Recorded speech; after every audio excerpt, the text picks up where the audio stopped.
Ahí. A partir de ahora mismo estamos grabando esta sesión y tendréis acceso tanto a la grabación de la sesión como a el documento de presentación. Yo intentaré hacerlo esta misma noche. Os voy a mandar a vuestros correos electrónicos el enlace para acceder a la grabación. Será un vídeo de YouTube, o sea que tendréis acceso tantas veces como queráis. Yo os voy a dar también acceso a la presentación. Así que no os preocupéis en algún momento. Sé que estas sesiones online a veces no son tan fáciles porque nos levantamos, tenemos que salir o a veces la conexión nos falla, etc. No os preocupéis porque tendréis todo el material a vuestra disposición. Si alguien está en esta sesión, no porque yo le he mandado un mail con la información, sino porque se lo ha mandado un amigo, un compañero, etc., no os preocupéis. Lo único que os voy a pedir es que me mandéis a mi mail, que es maria@cuentosparacrecer.org. Lo voy a dejar aquí escrito para que lo tengáis. Ahí. ¿Listo?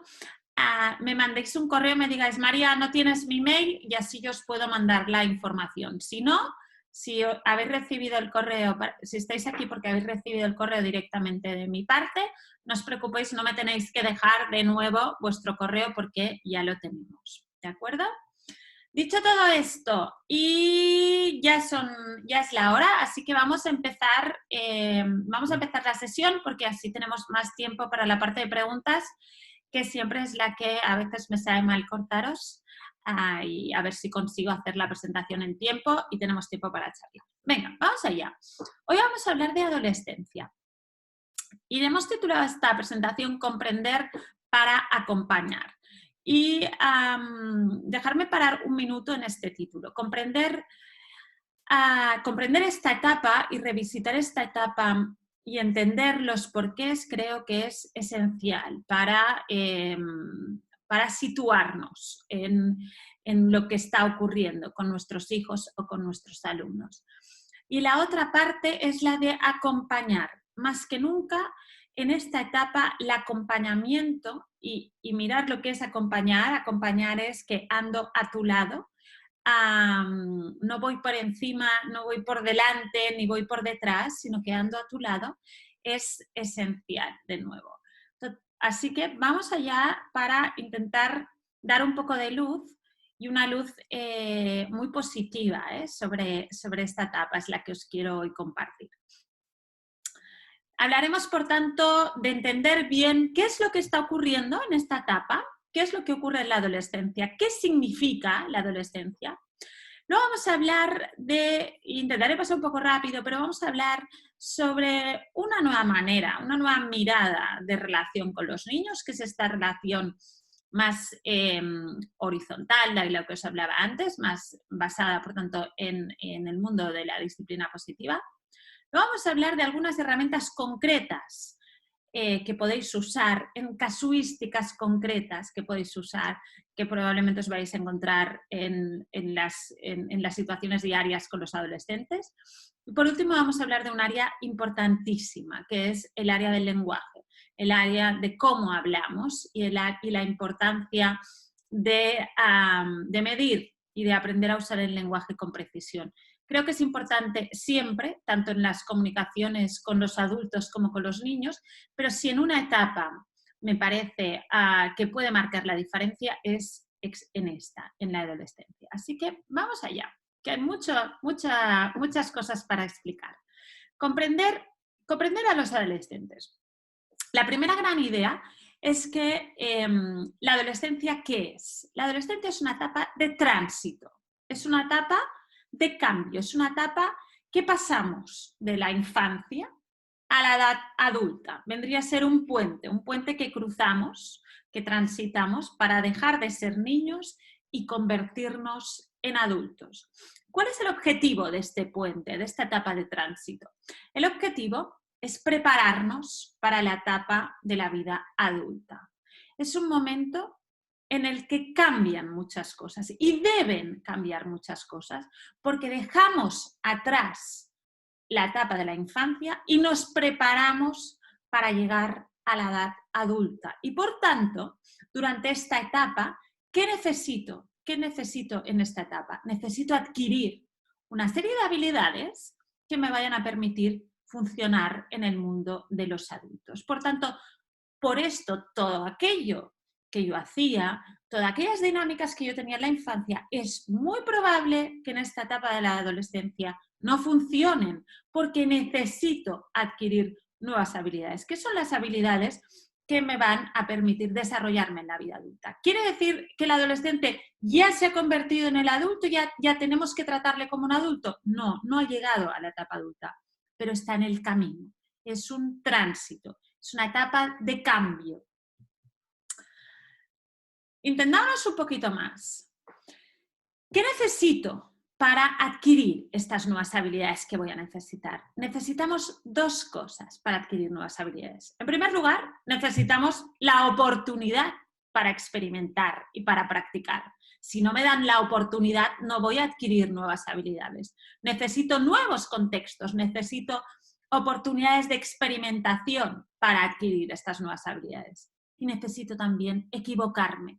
El error es fuente de aprendizaje. Necesito aprender de aquello que no he hecho bien. ¿Por qué? Porque quizás en la etapa adulta ya no voy a tener tantas oportunidades de equivocación. Por tanto, ahora es el momento de equivocarse. Ahora es el momento de experimentar y de practicar en contextos nuevos.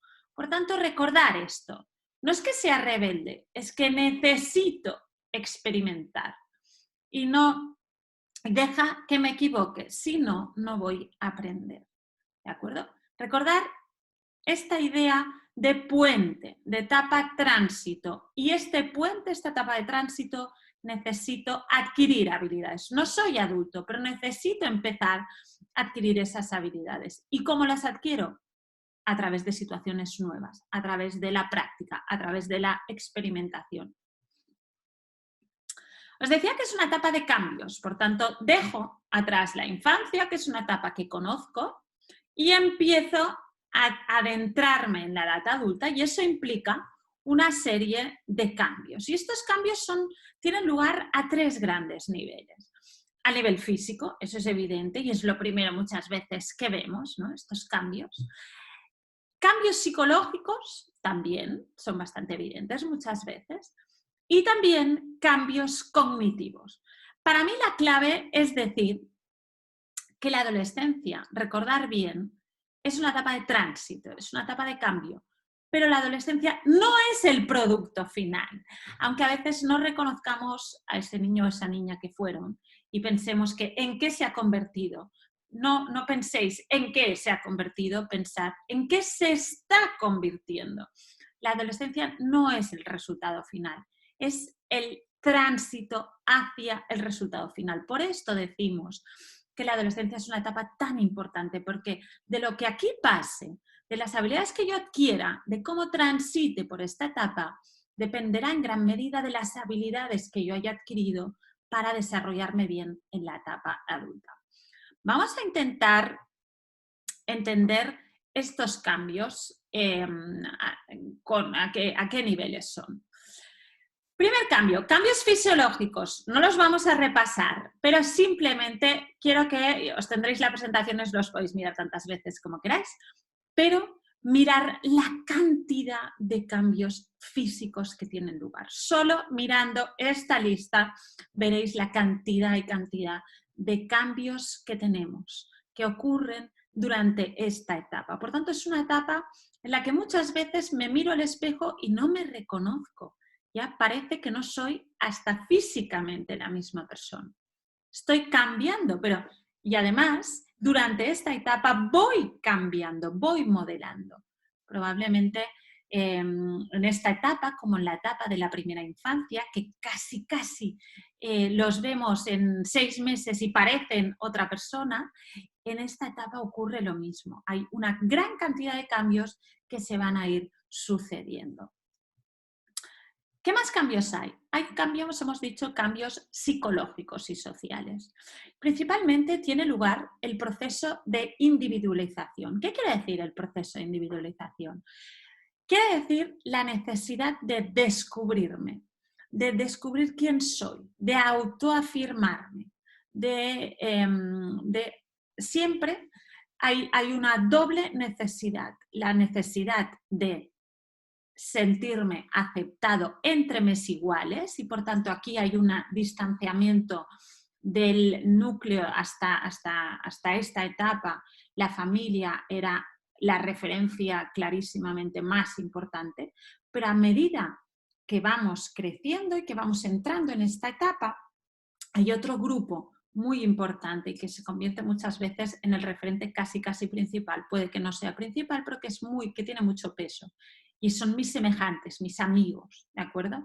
Y estos quiero sentirme parte de, quiero sentirme perteneciente, pero a la vez necesito reafirmarme, necesito reafirmar mi propia individualidad, descubrir quién soy, descubrir independientemente del grupo, independientemente de la familia, independientemente de los demás. Hay un punto de llevar la mirada hacia adentro y a la vez hay un punto de aceptación del grupo.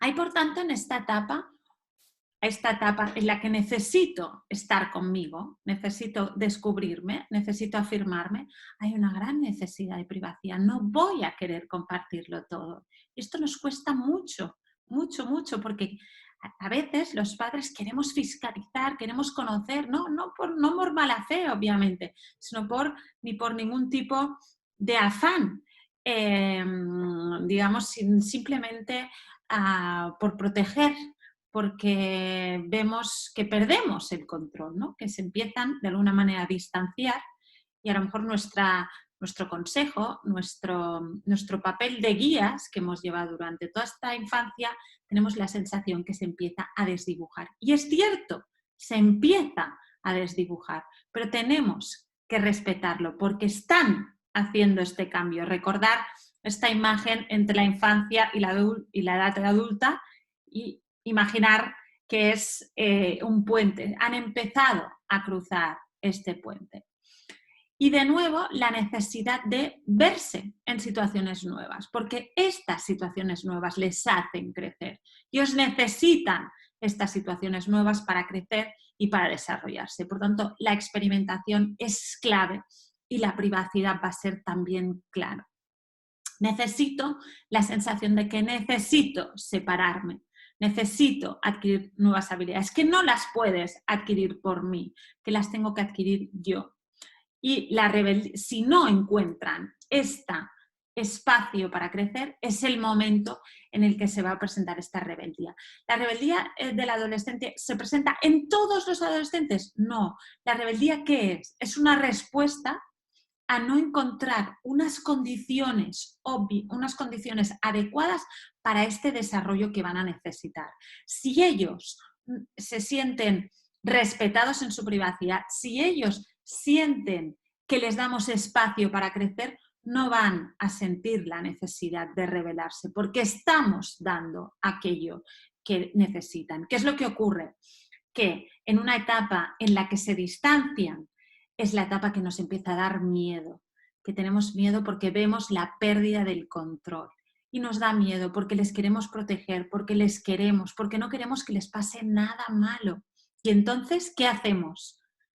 Aumentamos nuestro control y dejamos, muchas veces, les impedimos que decidan, les decidimos por ellos, etc. Y aquí es donde empieza la rebeldía. Muchas veces la rebeldía es también respuesta a nuestro papel. Tercera etapa, tercer tipo de cambio. Hemos hablado de un cambio intelectual, un cambio cognitivo. ¿Qué es lo que ocurre? Hay la última maduración del neocórtex. ¿Qué es el neocórtex? El neocórtex es nuestro cerebro racional. Es el último que se forma, es donde están las funciones ejecutivas, es donde se almacena la memoria a largo plazo, etc. Y en la adolescencia, este neocórtex acaba de madurar. ¿Y qué es lo que pasa? Que hay una explosión del pensamiento. En este momento, ellos sienten que tienen nuevas habilidades. Es esa sensación de sentirse omnipotente, de sentir que lo saben todo, que saben más que cualquiera. ¿Por qué tienen esa sensación? porque su cerebro efectivamente ha explosionado, ha acabado de madurar y efectivamente tienen nuevas habilidades que antes no tenían. Y ese tener nuevas habilidades que antes no tenían les hace tener esa sensación de omnipotencia, de saberlo todo, de poner en tela de juicio todo aquello que hasta la fecha era inamovible. Como consecuencia de todo ello, lo único que está claro es que nuestro rol como familia o como docentes tiene que cambiar, es distinto. Y voy a poner un ejemplo que lo veréis clarísimo, clarísimo. Imaginaros que vamos en un coche, ¿de acuerdo? Vamos en un coche y nosotros durante la infancia, ¿qué hacemos? Durante la infancia nosotros llevamos el coche y los niños están detrás o dependiendo del tipo de estilo de crianza, quizás ha sido un estilo más horizontal, ha sido un estilo más cercano a filosofías como disciplina positiva, etcétera, y los hemos sentado al lado, les explicamos cómo se conduce, mira, ahora pongo la primera, etcétera, pero quien lleva el control de la situación somos nosotros. Nosotros conducimos el coche. ¿Qué es lo que ocurre en la adolescencia? Haciendo un símil, ¿de acuerdo? En la adolescencia, ¿quién conduce el coche? ¿Quién tiene que conducir el coche? ¿Nosotros o ellos? Ellos tienen que conducir el coche. Ellos tienen que aprender a conducir. En el símil, la adolescencia es el proceso de aprendizaje a conducir. ¿Y qué hace alguien cuando aprende a conducir? Aprende a conducir con un instructor, ¿verdad? No te dan las llaves del coche y te dicen, ¡hala, aprende tú solo! No, no, necesitamos a alguien que nos ayude a aprender. Pero ¿verdad que cuando vamos a una autoescuela, no es el profesor que se sienta en el coche y nos empieza a explicar cómo se conduce? No, nos sentamos nosotros que aprendemos a conducir y el profesor nos ayuda, nos corrige, nos explica, etcétera, pero quien conduce en una autoescuela es el que está aprendiendo. Pues la adolescencia es esto, es aprender a conducir. ¿Cuál es nuestro papel? ¿Bajarnos del coche y dejarles las llaves del coche? No. Nuestro papel es dejar que se sienten en el coche y sentarnos en el asiento del copiloto. ¿Y qué hace un buen copiloto? Un buen copiloto deja que tú decidas hacia dónde quieres ir, te explica, pues mira, para cambiarte de carril tienes que poner el intermitente, te va explicando, pero no lo hace por ti. A veces te olvidarás de poner el intermitente y quizá tengo que decirte, ojo, o no, o te va a pitar otro compañero, otro coche que pasa, etcétera, etcétera. Vamos a tener que ceder este volante. Vamos a tener que sentarnos en el asiento del copiloto. ¿Y qué pasa en la edad adulta? ¿Qué hacemos en la edad adulta? En la edad adulta sí que tenemos que salir del coche. ¿Y qué hacemos? Los vemos pasar, vienen y van, pero no vamos en su coche. Por tanto, pensar que la adolescencia es importantísima porque, haciendo el símil del coche, cuanto mejor les enseñemos a conducir, cuanto más les ayudemos en esta etapa, cuanto más practiquen con nosotros, mejor van a conducir cuando nosotros no estemos, que es la etapa adulta. ¿De acuerdo? Por tanto, deja que tomen mis decisiones, nos pueden pedir ellos. Dejar que tomen sus decisiones, si no, no van a aprender. Recordar este símil del coche, que a mí me parece increíble porque, perdonad, se ve clarísimo, ¿no? Es muy, muy fácil de entender. ¿Qué es lo que nosotros nos proponemos una vez hemos entendido un poco este mundo? Pues nosotros os proponemos que este tránsito lo hagáis siguiendo los principios de disciplina positiva, porque los principios de disciplina positiva ya van en esta línea de dejar que los niños vayan adquiriendo habilidades. Ayer, si alguno venía ayer hablaba de autonomía, hablaba de conexión, hablaba del desarrollo de habilidades de vida y por tanto cuadra muy bien con todo el mundo de disciplina positiva. Os voy a explicar muy brevemente qué es disciplina positiva y luego os voy a proponer algunas herramientas basadas en disciplina positiva que funcionan muy bien en la gestión de la adolescencia. Pero, como explicaba ayer, para que estas herramientas, o las que sea, porque disciplina positiva propone muchas herramientas, pero para que estas herramientas, o sea cuáles sean, funcionen, necesitamos que haber hecho un cambio de chip. Y el cambio de chip lo hacemos antes, es decir, ¿y cómo hacemos este cambio de chip? Entendiendo de qué estamos hablando, entendiendo esta etapa y entendiendo qué necesitan ellos y cuál debe ser nuestro papel. Y esto es algo que uno tiene que hacer poquito a poco y que uno tiene que ir interiorizando.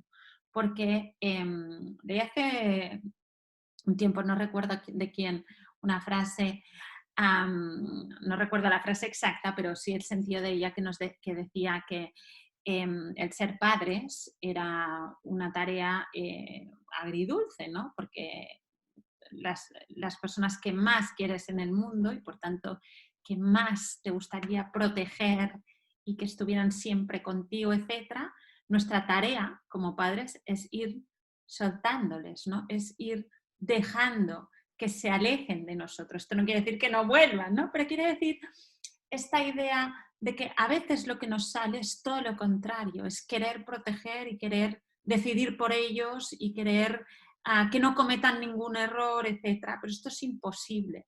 Entonces, al final, el objetivo, en el fondo, de la crianza es que ellos hagan, acompañarles durante unos años en su vida, muchos años de su vida, para que ellos vayan adquiriendo habilidades para que no nos necesiten, ¿no?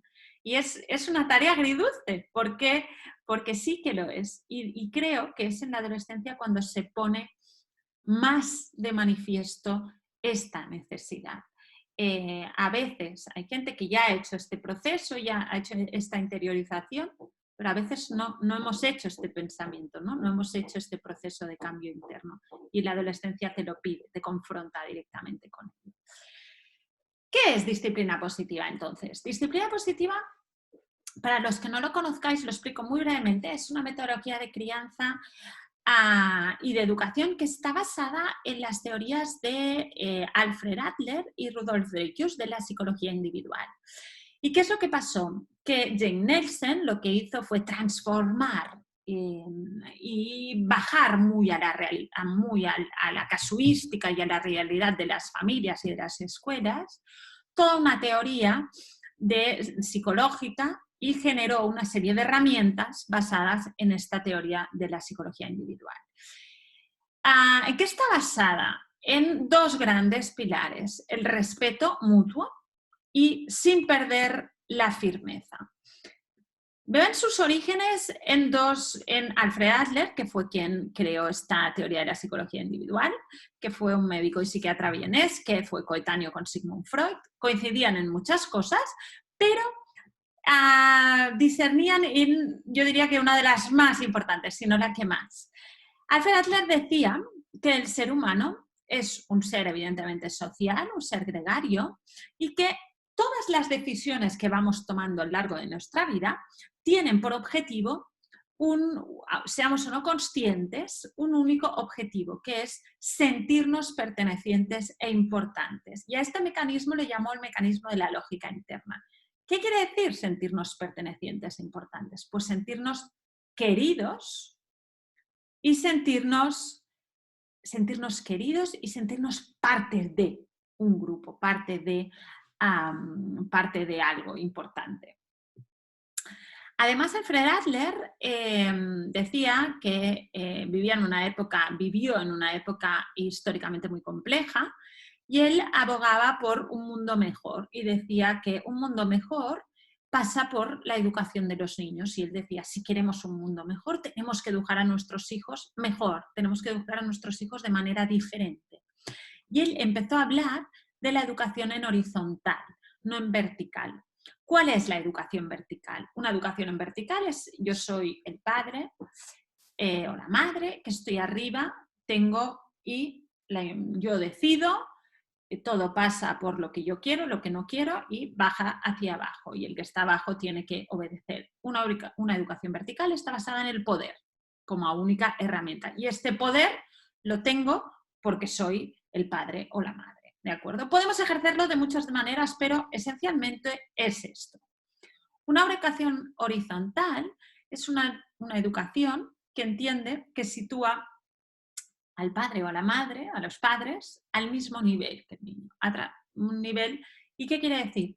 Que entiende, y ahora retomo aquella frase del inicial en la que hablaba del acompañar, que el papel de los padres de las familias no es tanto decir lo que tenemos que hacer, lo que hay que hacer o lo que no hay que hacer, sino acompañar, ir de la mano, no vamos delante, vamos de la mano. ¿Y de la mano qué quiere decir? De la mano quiere decir que yo te voy a ayudar, te voy a alentar para que vayas desarrollando las habilidades que vas a necesitar cuando vayas creciendo, ¿de acuerdo? Y por tanto, esta idea súper rompedora de la horizontalidad de la educación y esta idea también que hay detrás de que todo lo que hacemos lo hacemos buscando este mecanismo de lógica interna que se va a repetir constantemente en las herramientas que propone disciplina positiva. En la otra parte era discípulo de Alfred Adler, fue Rudolf Drekius, y siguió desarrollando esta teoría de la psicología individual y aportó un nuevo marco, aportó una parte importante que es el iceberg de comportamiento. Y Rudolf Drekius nos dijo una cosa que es muy interesante y que creo que Disciplina Positiva ha trabajado muy bien, que nos dijo que delante de una conducta nosotros vemos solo la punta del iceberg. Todo lo que hay debajo, es decir, todo este mecanismo de lógica interna que nos ha llevado a hacer esto que estamos viendo, es lo que no vemos. Delante de un comportamiento que no nos gusta, si nosotros actuamos única y exclusivamente sobre el comportamiento, ¿qué pasará? Que todo el mecanismo que me ha permitido llegar a la conclusión de que tengo que hacer esto, sigue intacto. Y por tanto, el mal comportamiento va a salir por otro lado. Sin embargo, si delante de un mal comportamiento yo actúo en la fuente, intento bucear, me pongo el traje de buceo, intento ver cómo es el iceberg por debajo y ver qué es lo que ocurre, es mucho más efectivo. Y en este sentido, Rudolf Drekius nos hablaba de las metas erróneas de conducta y genera un marco para intentar descifrar, por decirlo así, el código de conducta de los niños. Muy, muy interesante. Hoy no hablamos de ello, otro día podemos hacer una sesión para hablar de ello, pero quedaros con esta idea de que en realidad todo lo que hacemos estamos buscando este sentido de pertenencia e importancia y a veces lo que pasa es que hacemos una mala interpretación de la realidad y generamos un mal comportamiento. Y por tanto, delante de un comportamiento que no nos gusta, lo interesante siempre es ir a bucear. ¿En qué se basa disciplina positiva o cómo transforma todas estas ideas que os comentaba ahora? Pues disciplina positiva se basa en herramientas que me vayan a permitir sentir pertenencia e importancia, por tanto, conexión. Están muy encaminadas a generar la conexión. Son herramientas basadas en el respeto, pero sin perder la firmeza. No se trata de que los niños hagan lo que quieran, los jóvenes hagan lo que quieran, pero se trata de hacerlo de manera respetuosa por ambas partes.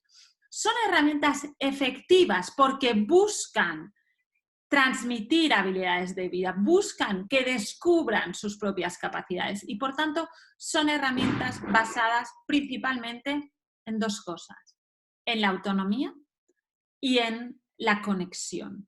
Y esto es lo que trabaja muy sintéticamente las herramientas de disciplina positiva. Hoy vamos a ver algunas de ellas, ayer vimos algunas, no sé si alguien repite charla, pero hoy vamos a ver algunas distintas de las que vimos ayer, que creo que pueden funcionar mejor específicamente en relación con la adolescencia. Ahora intentar pensar en lo que os explicaba antes de cómo es esta etapa y qué es lo que necesitan los adolescentes. Y os hablaba de que necesitan espacio, de que necesitan experimentar, necesitan desarrollar habilidades, por tanto la autonomía es vital.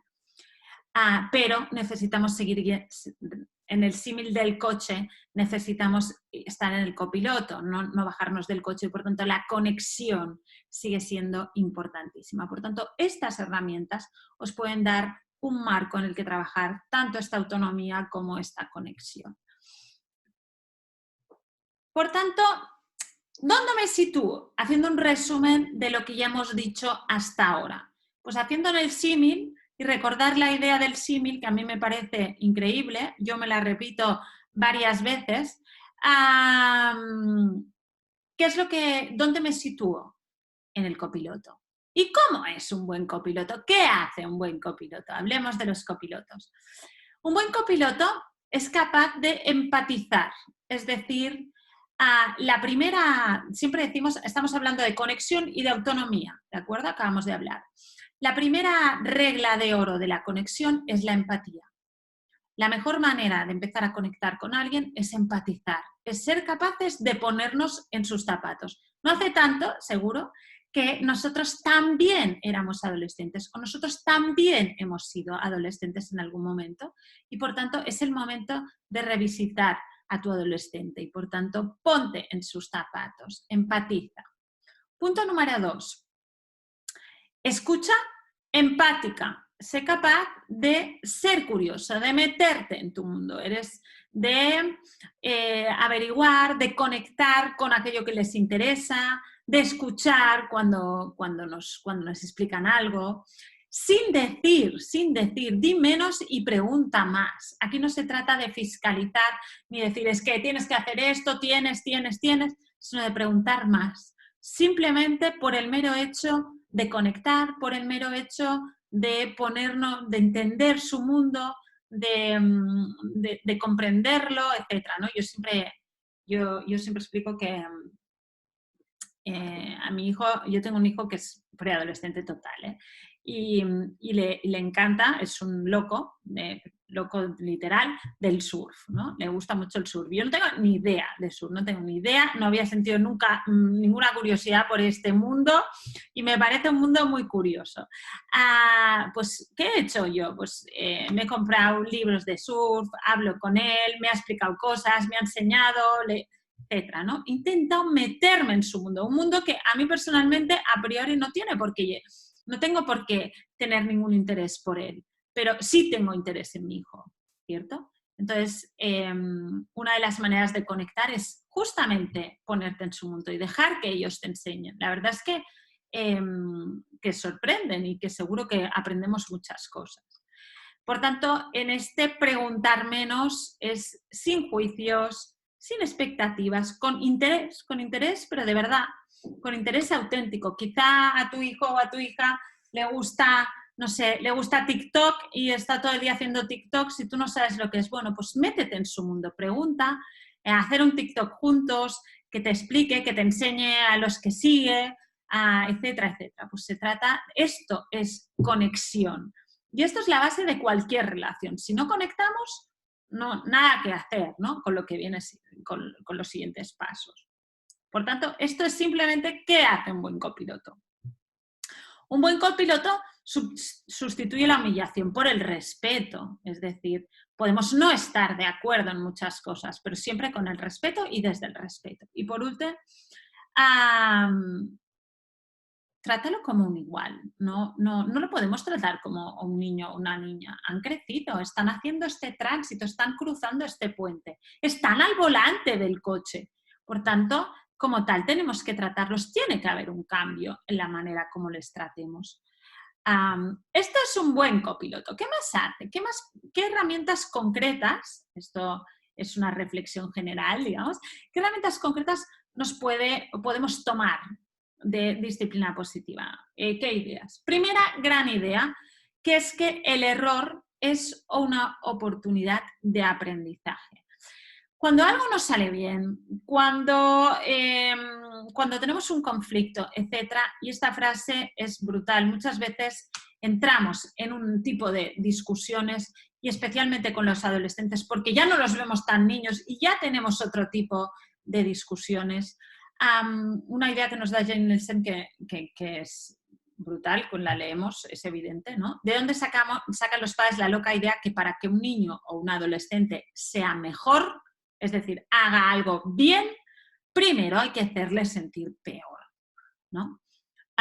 Luego, cuando hablemos del lenguaje, voy un poco tarde, bueno, si nos da tiempo, cuando hablemos del lenguaje lo veréis clarísimo, pero justamente exactamente esto, ¿no? La base es este respeto. ¿Por qué tenemos que enfadarnos y hacer sentir mal? No vamos a conseguir nada de ello, ¿no? ¿Qué herramienta nos propone Disciplina Positiva para trabajar sobre estos errores? Nos habla de las 4 R's de la recuperación del error. Primero, ser capaces, hemos tenido una discusión y algo no ha salido bien. Imaginaros, pues, ¿qué hacemos? Primero, conectamos. Lo primero es la empatía y la escucha, ¿de acuerdo? Una vez hemos empatizado y hemos conectado, podemos empezar a aplicar las 4 R's. Primero, reconocer que aquello que has hecho no ha sido eficaz. Oye, esto no ha funcionado, ¿vale? Segundo lugar, responsabilizarse. Es decir, sin culpabilizar, y esto es muy difícil, ¿vale? Pero asumir la responsabilidad de aquello que hemos hecho. Y esto sí que es de adulto, esto es una habilidad de adulto. Los adultos, ¿qué tenemos que hacer? Los adultos nos responsabilizamos de nuestros actos. A veces también cometemos errores los adultos, ¿de acuerdo? Pero el error nos lo tenemos que comer con patatas, ¿no? Pues esto es lo que tenemos que ir enseñando. Tercer punto, reconciliarse, disculparnos. Punto 4, resolver. Y este es clave. Por tanto, el enfoque en soluciones. ¿Qué podemos hacer para que la próxima vez no vuelva a suceder esto? ¿De acuerdo? Imaginaros que hemos quedado con nuestro hijo que saldría, nos quiere salir por la noche. Bueno, ahora no puede salir nadie, pero bueno, otros problemas tenemos, pero en algún momento espero que puedan volver a salir, pobres. Quieren salir y hemos quedado que volvería a 1 hora y no ha vuelto a esta hora y estamos muy enfadados y además estamos muy preocupados. Bueno, una vez, imaginen, vuelve, etcétera, ¿qué hacemos? Primero, empatizamos. Oye, Pepito, yo ya entiendo que tú estabas ahí por ahí con tus amigos y te lo estabas pasando súper bien. Oye, a mí también me ha pasado pasármelo súper bien, pero tú tienes que entender que si hemos quedado 1 hora y no llegas, yo estoy sufriendo, ¿vale? Por tanto, has empatizado, te entiendo, a mí también me ha pasado. Y en segundo lugar, le explicas cómo te sientes cuando no ha cumplido el acuerdo y cómo te sientes tú. Por tanto, pones la pelota, luego lo veréis en la parte de comunicación, pones la pelota en tu campo. En segundo lugar, pero ahora entiende, reconoce que si hemos quedado 1 hora y llegas otra, esto no funciona, ¿vale? Después, tienes que responsabilizarte, es decir, si llegamos a un acuerdo, tienes que ser capaz de mantener este acuerdo. Ahora imagínate que yo en el trabajo digo que voy a hacer un webinar y no me presento, ¿verdad que no? ¿Vale? Todo esto, este proceso son estas habilidades que hablábamos al principio que necesitan ir adquiriendo y ir viendo, que ya no son niños y por tanto tienen que ir asumiendo mayor responsabilidad. Por último, a ver, pues debemos reconciliarnos, pues mami, pues lo siento, tal, ya lo entiendo, tal. Y ahora, punto número 4, y aquí viene la clave. A ver, ¿qué podemos hacer para que esto no vuelva a pasar otra vez? ¿Tú qué? ¿Cómo te sentirías más cómodo? ¿Cómo lo podemos hacer? Y es un momento de la negociación, y es un momento de las ideas, y es el momento de dejar que ellos encuentren la vía para salir. Si ayer hablábamos de lo importante que es el enfoque en soluciones, ahora en la adolescencia es el gran momento del enfoque en soluciones. Por tanto, dejar, oye, pues esto no puede ser tanto rato, o esto no puede ser cómo lo hacemos. Pues mira, pues hagamos una horquilla, no fijemos una hora concreta, o yo te llamo cuando no sé qué, o lo que sea que se les ocurra, ¿de acuerdo? Pero es el momento de los acuerdos y es el momento que ellos tengan que encontrar también esta solución. Por tanto, las 4 R's de la recuperación del error, ¿qué quieren decir? ¿Qué nos vienen a explicar? Nos vienen a explicar que cuando algo no salga, cuando entremos en un conflicto, usemos ese conflicto para aprender cosas. Usemos este conflicto. Porque si nos enfadamos y gritamos y sacamos simplemente toda nuestra parte emocional y punto, es probable que el próximo día volvamos a estar igual y que poco a poco además nos vayamos alejando. El seguimiento para fomentar la autonomía. Bueno, la autonomía es un poco es exactamente, fomentar la autonomía es muy importante, lo hemos hablado en el bloque 1, os decía que las herramientas de disciplina positiva están basadas principalmente en la autonomía y la conexión.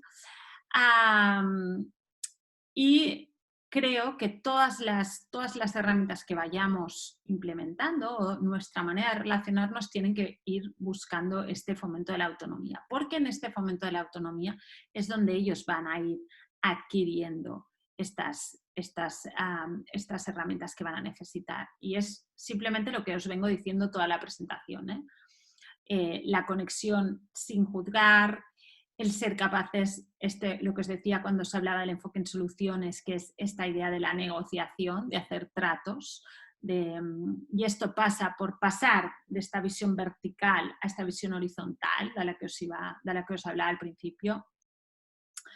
Por tanto, cuando lleguemos a un acuerdo sobre algo, cuando dejemos que ellos busquen la solución, creo que lo interesante siempre es cuando lleguemos a un acuerdo que esté claro, que esté muy claro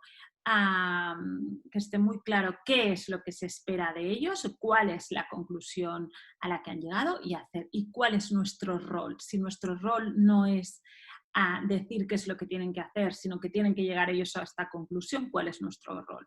Nuestro rol es hacer que esto se cumpla. Nuestro rol es ser los garantes de este trato. Nosotros podemos ayudarles a pensar la mejor solución, pero lo ideal es que la solución salga de ellos. Nuestro rol es hacernos responsable de que esto funcione, de que esto salga, ¿de acuerdo? ¿Cómo lo hacemos? Pues no siempre saldrá, pero hay que intentarlo. Comentarios, oye, recuerda que, comentarios breves y concisos, no hablamos de grandes parrefadas, a remitirnos de nuevo, acuérdate nuestro trato, aquel acuerdo, lenguajes no verbales, y cuando lo cumplan, darles las gracias por cumplir el rol, y lo ideal sería que en el trato que hagamos, en el acuerdo que lleguemos, digamos, y si no se cumple el acuerdo, ¿qué hacemos? Y entre los dos también lleguemos también a la conclusión de qué es lo que debemos hacer cuando este acuerdo se incumple. Por tanto, nuestro rol, el buen copiloto, volviendo al símil, el buen copiloto no es el que dice qué es lo que hay que hacer y cómo hacerlo, sino es el que ayuda a pensar cómo hay que hacerlo y sobre todo es el garante de que aquello que hemos llegado a la conclusión se cumpla. De ahí la firmeza. Herramienta de disciplina positiva, de nuevo, que nos puede funcionar muy bien en esta etapa. Las juntas familiares. Las juntas familiares son reuniones que hacemos todos los miembros de la familia y están pensadas para aumentar la conexión. Hablábamos de herramientas de autonomía y herramientas de conexión y también para aprender a resolver conflictos de manera democrática entre todos. Una junta familiar, ¿cómo funciona? La idea es que siempre tenemos en casa, vamos a fijar un día a la semana en el que hagamos esta junta familiar. Vamos a decir, pues hacemos una reunión de familia, llamadle como queráis. Disciplina positiva nos propone 7 etapas. Os voy a explicar un poco los porqués y cada uno lo podéis adaptar a vuestra propia dinámica. La idea es que primero tenemos 2 bloques de conexión, es decir, empezamos esta reunión de familiar haciendo un cumplido de todos a todos y haciendo un agradecimiento de algo de la semana. ¿Cuál es? Oye, pues yo esta semana le agradezco a Pepito que dijimos que llegaría a tal hora, hicimos un trato sobre la hora de llegada y oye, lo ha cumplido cada día y oye, yo se lo agradezco. Le agradezco y todo el mundo agradece algo a los demás. ¿Qué conseguimos con estos cumplidos y agradecimientos? Conseguimos conectar, porque a todos nos gusta que nos agradezcan y nos digan de manera explícita cosas buenas sobre nosotros. Entonces, tener un espacio en el que sabes que habrá este momento, aunque nos hayamos enfadado, aunque hayamos tenido muchísimas discusiones esta semana, pues sabemos que tenemos este espacio, por tanto, conexión. Luego, ¿qué haríamos? Luego, la idea es que durante la semana, imaginaros que vayáis teniendo conflictos, etcétera, y tenemos una libreta. Y en esta libreta anotamos. Imaginaros que Pepito no ha llegado, no ha cumplido el acuerdo al que habíamos llegado 3 días. De 5 a 3 no ha cumplido el acuerdo. Pues lo voy a anotar. Pepito no ha cumplido el acuerdo y etcétera, etcétera. Nos hemos enfadado. O Pepito va a escribir, mira, mamá ha estado súper desagradable cuando me ha dicho no sé qué. Cada uno puede escribir en esta libreta cualquier agravio, cualquier conflicto que haya tenido, ¿de acuerdo? Cogemos la libreta y por orden cronológico, de lo primero que esté escrito, empezaremos a leer. A ver, mamá dice que Pepito no ha cumplido el acuerdo. ¿Qué hacemos? La idea, ¿cuál es? Que entre todos, sin buscar, como el conflicto ya pasó, pensar que el conflicto ya pasó, estamos en frío total y lo ponemos en común. Y entre todos vamos a intentar, ahora sí, ayudar a Pepito y a solucionar este conflicto. Y vamos a pensar ideas democráticamente, entre todos. Y entre todos vamos a decidir, oye, y la semana que viene pues probaremos esto y si no funciona pues ya veremos. Pero la idea es que es un espacio en el que intentamos solucionar conflictos, es un espacio en el que intentamos solucionar conflictos de manera democrática. ¿Cuál es otra de las claves que para mí es interesante? Es esta idea de poder tener un espacio a través de una libreta, a través de un papel, en el que yo puedo escribir aquello que no me ha gustado, aquello que me ha hecho sentir mal. Porque ¿qué pasa? Que muchas veces, o aquello que no me ha gustado me lo quedo dentro y ahí se queda, pudriéndose, digamos, o sale en forma de enfado, en forma en una forma, digamos, esto de enfado, de rabia, etc. Y que este tipo de situaciones descargan, pero no nos ayudan a solucionar la solución, entonces el conflicto. Entonces, este espacio, a través de una libreta, etcétera, nos ayuda por un lado a expresar y por otro lado a tener una frialdad, digamos. Cuando lo escribo, lo pongo, ya no estoy enfadado, ya hago una parte de reflexión, etc. Entonces, sé que es un espacio al que tengo, al que puedo acudir y que después entre todos podemos buscar la mejor solución, ¿de acuerdo? El punto número 5 es la discusión de tareas domésticas. El colaborar y el tener espacios en los que ellos hagan cosas es también fuente de autonomía y es necesario también para la organización familiar. Entonces, también este es un espacio, podréis tomarlo desde otra manera. Solucionamos conflictos que hemos tenido y, por otro lado, solucionamos dinámicas de la gestión familiar. También es el espacio. Oye, pues mira, yo esta semana he recogido la mesa o he hecho esto y estoy muy cansada. A ver, vamos a repartirlo, ¿vale? Y por último, y lo más interesante, para ir cerrando la sesión, es que planeamos una actividad para hacer juntos. Ya sea una actividad que nos pueda gustar a todos. Cada semana planeamos una actividad para hacer juntos. Y acabamos haciendo una actividad de grupo. Una actividad lúdica y una actividad que nos guste. Ya puede ser jugar a un juego de mesa, ver una película juntos, algo que sea lúdico y que lo hagamos todo el grupo. Y de nuevo buscamos la conexión. Es decir, buscamos la conexión arriba al iniciar, buscamos la conexión abajo y trabajamos los conflictos de manera democrática. Por tanto, es una herramienta muy, muy potente. Podemos, evidentemente, adaptarla a nuestras propias dinámicas, pero es una herramienta muy potente. Voy terminando porque es tardísimo. Y no me quedan poquito a poquito, 12 minutos. Os dejo, vamos a hablar muy rápido de la parte de la asertividad, creo que lo he ido explicando un poco, pero creo que es esencial en esta etapa aprender a usar el lenguaje asertivo, el lenguaje positivo. Una primera reflexión acerca del lenguaje. El lenguaje, la manera como hablamos, seamos o no conscientes de ello, conforma nuestra realidad. Y decía James Van Foster una frase que me parece increíble, que dice: una realidad es construida, mantenida y modificada lingüísticamente hablando. Es decir, Imaginaros que a mí me dicen constantemente, María, eres muy desordenada, eres un desastre, siempre todo desordenado, María, qué desordenada eres, etc. ¿Qué hace María? Como María es desordenada, ¿María va a hacer un esfuerzo por ordenar? No, ¿verdad? Porque como es desordenada, ¿y qué pasa? Que se acaba cronificando este desorden. Al final, María ya no intenta desordenar y, por tanto, esta realidad creada lingüísticamente lo que me ha llevado es a convertirme en una persona que normalmente no ordena, ¿de acuerdo? Por tanto, esta es un poco la idea. Las palabras que usamos, ojo, porque conforman la manera en cómo entendemos el mundo y cómo construimos el mundo.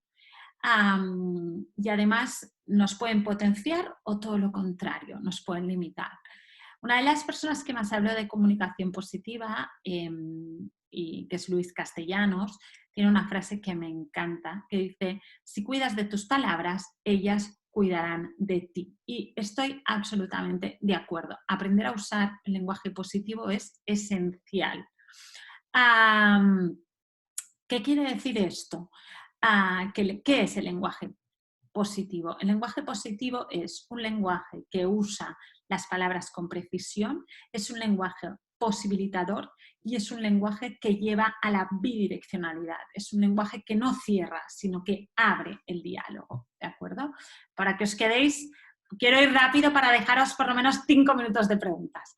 Y me quiero ir a lo importante. Os paso la present y tendréis toda la info, ¿vale? La podréis ver tranquilos. Este es el cuadro que os quería explicar muy rápidamente. Para que veáis muy claro diferencias entre lo que sería un lenguaje negativo y un lenguaje positivo o asertivo. El no. El no es una construcción del lenguaje. Todas las experiencias son en positivo, no son. Nos gusten o nos disgusten, pero son todas en positivo. Y por tanto siempre podemos darle la vuelta. Delante el no te vayas, espera un momento. No grites, habla más bajo, etcétera, etcétera, etcétera. ¿Qué es lo que ocurre cuando usamos el no? Me obligas a crear la imagen mentalmente y a desecharla. ¿De acuerdo? Los debos y los tengos versus los quiero o los puedo. El deber o el tener, dice, tengo que aprobar el examen, ¿no? Me han puesto una losa, pesa, ¿no? Son verbos que el debo, que tengo que, me pesa, ¿no? Es limitante, versus el quiero o el puedo. Mirar la diferencia. Tengo que aprobar un examen. Ay, es que tengo que aprobarlo, ay. Estoy nervioso, me pongo nervioso. Versus el puedo aprobarlo. Oye, yo puedo aprobarlo este examen y como puedo aprobarlo, me voy a poner a ello porque esto está hecho, yo esto lo puedo aprobar. Me voy a estudiar. Uno me pesa, es limitante, y el otro me da alas, es posibilitador. Los siempres, nunca, nadie, etc. ¿Esto qué son? Esto es un tipo de lenguaje que es un lenguaje que son palabras trampa, que no me llevan a ningún lado. Delante de estas palabras trampa, ¿qué hacemos? Definir la situación, definir y ser concretos. Delante, ¿es que tu habitación siempre está desordenada? Por favor, ordena tu habitación, aún está desordenada. O por favor, el calcetín está debajo de la cama, los pantalones encima de la mesa, etc. ¿De acuerdo? El siempre no existe, es de nuevo una construcción del lenguaje. El pero versus el y es ver el vaso medio lleno o el vaso medio vacío. Tengo 5 euros, pero no me alcanza para un videojuego, versus tengo 5 euros y puedo comprarme unas chuches y aún me queda para ahorrar para el videojuego. ¿De acuerdo? Es una cuestión de mentalidad. Las etiquetas, el eres un, este es el simpático, el listo, el deportista, el que se le da bien las mates, el desordenado, etc. Las etiquetas fuera las etiquetas, no sirven para nada, solo para cumplirse a sí mismas. Recordad el ejemplo que os hablaba del desorden. Versus las etiquetas, ¿qué? El poder del aún. Hay una persona que siempre menciono, siempre, porque para mí ha sido revelador leer a Carol Dweck. ¿Qué es Carol Dweck? Que es una persona que se ha inventado una teoría que se llama mentalidad de crecimiento, growth mindset, para fomentar la resiliencia. contra la frustración. Y nos dice Carol Dweck que una de las mejores maneras que tenemos para fomentar esta resiliencia, esta mentalidad de crecimiento es a través de las palabras, del uso del lenguaje positivo y asertivo. Nos habla de algunas palabras que, como decía Mary Poppins, tienen un poder maravilloso y una de ellas es aún, el aún, mirar la diferencia. Ostras, he suspendido el examen de mates. Es que, claro, es que como soy malo con las mates, es que no hay manera. No hay manera, soy malo, no hay nada que hacer. ¿Qué pasa como soy malo con las mates? Que como no se me dan bien, como yo soy malo con las mates, voy a intentar estudiar y ponerme, ¿no, verdad? Entonces seguro que suspendo. Versus el, oye, este ejercicio de matemáticas o este examen no te ha ido bien. Aún no te sale este ejercicio, pero tú tranquilo. ¿Qué implica el aún? El aún es esperanzador, el aún es posibilitador, el aún comunica muchísimas cosas. Me está diciendo, creo en ti. Por tanto, delante de las etiquetas, el poder del aún. Y por último, lo que pienso versus lo que siento. ¿Qué es lo que pienso? Lo que pienso versus lo que siento es acusar o poner la pelota en el campo del demás versus el abrirnos y explicar qué es lo que sentimos. Este es el más difícil de todos. ¿Por qué? Porque siempre nos han dicho que expresar nuestras emociones nos hace vulnerables y nos cuesta mucho mirar hacia adentro y aún nos cuesta más sacarlo hacia afuera. ¿Qué es lo que pasa? Todo lo contrario. Cuando explicamos qué nos ocurre por dentro, conectamos con las personas. Ahora imaginaros, llego tarde, he quedado, llego 5 minutos tarde y me dicen, ostras María, es que siempre igual, ¿eh? Es que eres impuntual y ya está bien y estoy hasta las narices y se enfadan, pido perdón, pero ahí se queda esto. Sin embargo, si a mí me dicen, ostras María, has llegado 5 minutos tarde, ¿sabes lo que ocurre? Que cuando tú llegas tarde yo me siento mal, pienso que no me quieres suficiente, que no soy suficientemente importante para mí, me dejas aquí sola y yo no me he sentido bien. ¿Qué es lo que ocurrirá la próxima vez? ¿Me voy a acordar de llegar pronto o no? Si me han metido una bronca, me han dicho eres impuntual, siempre igual contigo, etcétera, quizás sí, pero lo más probable es que no. En cambio, si me dicen me siento mal cuando has llegado, etcétera, es probable que yo me vaya a acordar y como yo no quiero que nadie se sienta mal por mi culpa, vaya a llegar pronto. Por tanto, el expresar aquello que hay dentro nos conecta. Hasta aquí muy rápido, porque nos quedan muy poquito tiempo.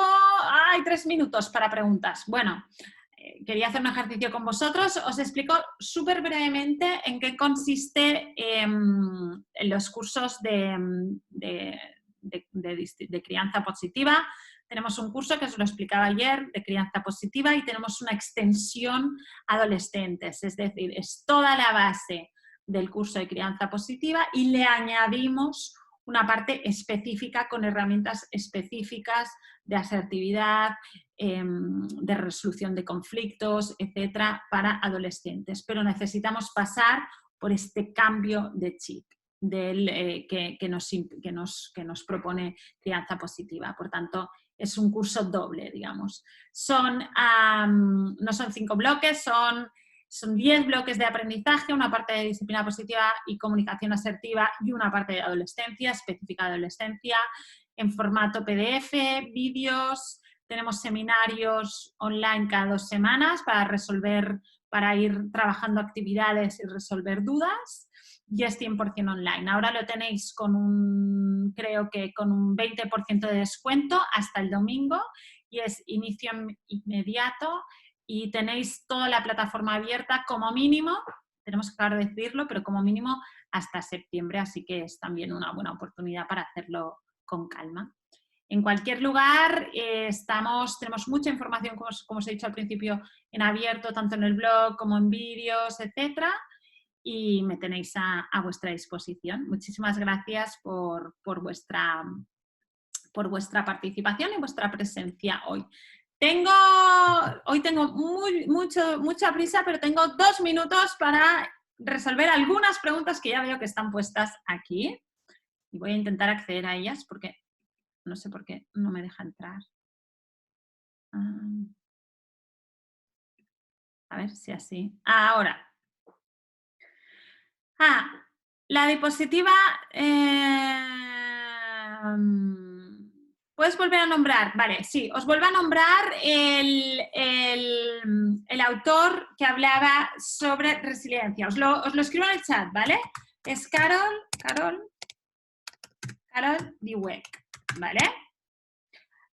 Sí, tenemos una... os voy a compartir... A ver, sí, tenemos un tab, siempre os lo recomiendo, porque tenemos toda la información nuestra, toda, tanto de vídeos como de posts, como de webinars, la tenemos organizada en Pinterest, no solo nuestra información, sino la información también, cosas que nos gustan y que otras personas han escrito y que lo han hecho muy bien. Entonces, os comparto el enlace del tema de adolescencia, ¿vale? Os comparto nuestro tablero sobre disciplina positiva y os compartiré el de adolescencia. Un segundo. Os lo voy a dejar por el chat, ¿vale? Este es el tablero de disciplina positiva y ahora os voy a compartir, creo que también os va a gustar el tablero de asertividad, de comunicación positiva. Y os voy a compartir también el tablero de adolescencia. A ver, dejarme un segundo. A ver, ahí. Este es el de asertividad. Y a ver, a ver, es que os estoy buscando.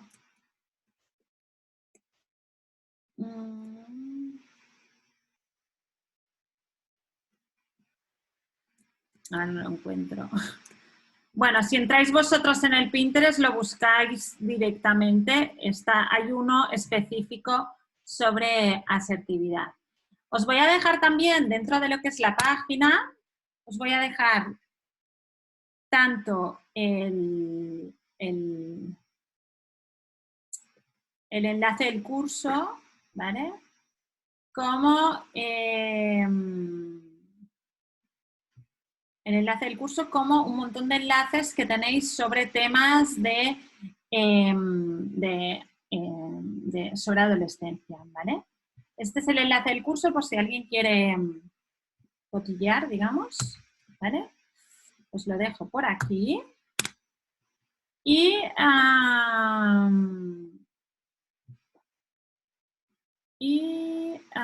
os dejo en el blog.